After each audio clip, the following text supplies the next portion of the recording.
Pay your taxes. Don't pretend to be innocent when you are caught. I will crack down on tax cheats.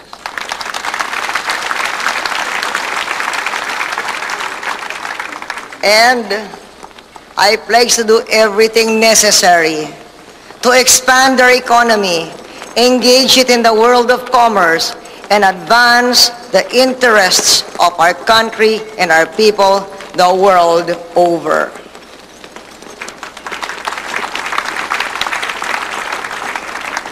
Ngunit para magawa kong lahat ng ito, kailangan ko kayo. Hindi ko magagawa ang lahat ng mag-isa.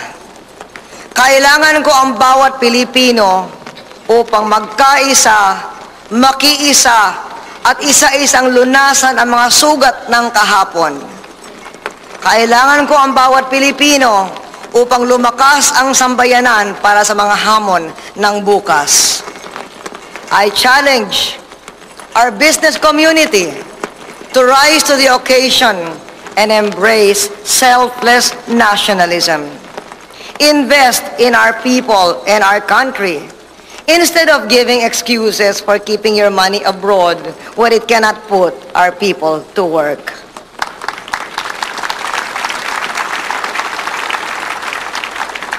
I challenge our young men and women. There's a role to play in the recreation of our nation.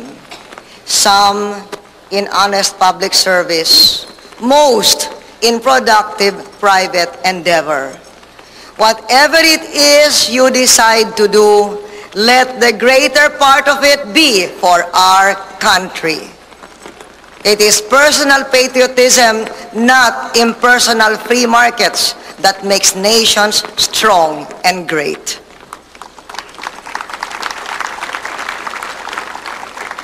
I look up to Congress to seize this moment in history. It's like will not come again. All eyes are on us. You have it within your power to transform the nation with laws that modernize our banking, laws that reform our bureaucracy, laws that strengthen the independence and honesty of our judges, laws that invest in our country and secure to our people the promised blessings of democracy, which are a life worth living, liberty worth having, happiness within everyone's grasp. Now is our time to march forward as one. I seek your wisdom, and I trust in your commitment to the common good through the swift actions you will take.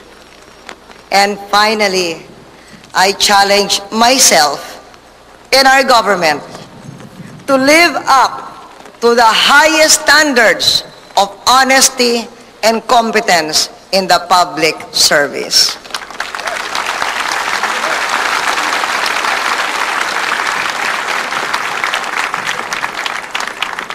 Araw-araw, gigising ako at kakayod para sa inyo.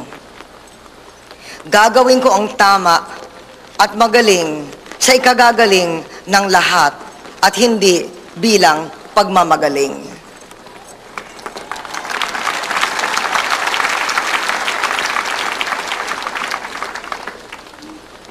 I shall make good and I shall do good for the good of all and not just for the cameras.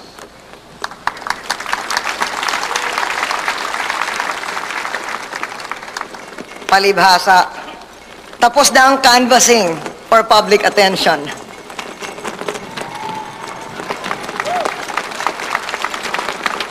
Inaasahan kong babangon kayo araw-araw upang tiyakin na tutuparin ko ang aking tungkulin bilang pinuno ng walang pagkukubli. Gagamitin ko ang tungkulin ng Pangulo upang itaguyod ang katotohanan at katarungan. Iniaalay ko ang aking buhay at yaman sa pagtupad sa katungkulang inyong itinakda. Tupdin niyo ang inyong tungkulin, gagampanan ko ang akin.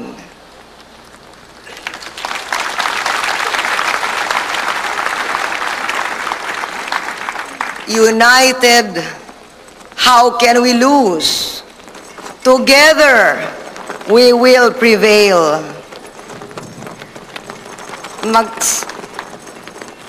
Magsama-sama tayong magsikap. Magkasama tayong magtatagumpay.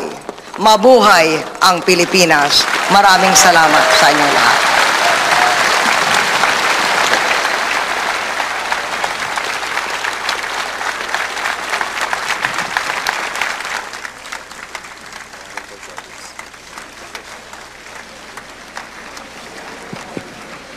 At yan po ang 20-minute speech ng Pangulong Arroyo. Ano sa palagay mo, Lakay? It is very ambitious, but I think it is very achievable. Kung makukuha nga na Pangulo yung kanyang hiling sa sambayanan na magkaisa, sabi nga niya, kailangan ng tulong ng bawat Pilipino. At I think itong mga plano at mga programa niya na inilahad ngayon dito sa kanyang 20-minute speech ay kayang-kaya naman na magkaroon ng katuparan kung tutulong nga ang bawat isa, no? Ito na po yung inaugural theme ng oath-taking ni Pangulong Arroyo at ni Vice President-elect Nori de Castro. Tapos na ang labanan, tunay na kapatiran, ang ating kailangan, magkahawa kamay, ang Diyos ang siyang gabay, sa iwang nasa puso, tagumpay ng Pilipino.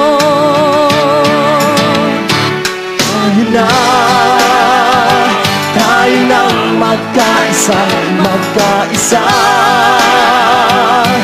Bawat buhay giginhawa, kung tayo'y sama-sama, tayo na.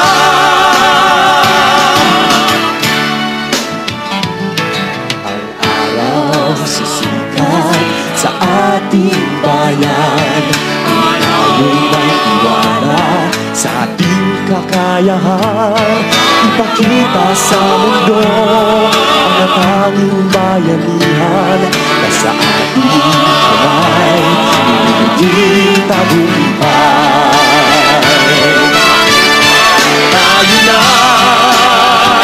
Tayo na magkaisa, magkaisa. Bawat buhay iginhawa, kung tayo'y sama-sama, tayo na. Tayo'y magkaramay, ang ating buhay.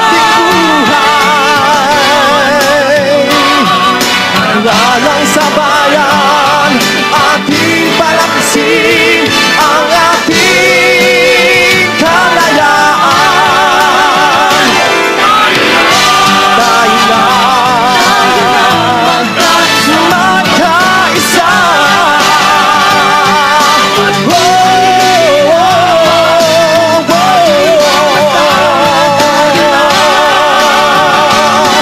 Bawat buhay giginhawa, kung tayo'y sama-sama,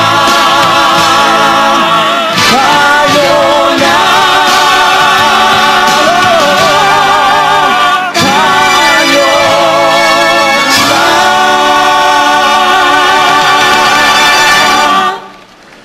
Ayan, napakaganda ng awitin. Tayo na, Yes. sama-sama. Ang Yan po specially si- prepared na kanta ni Jolina Jolina Magdangal Magdangal and Mark Bautista. Ay, okay. Yes.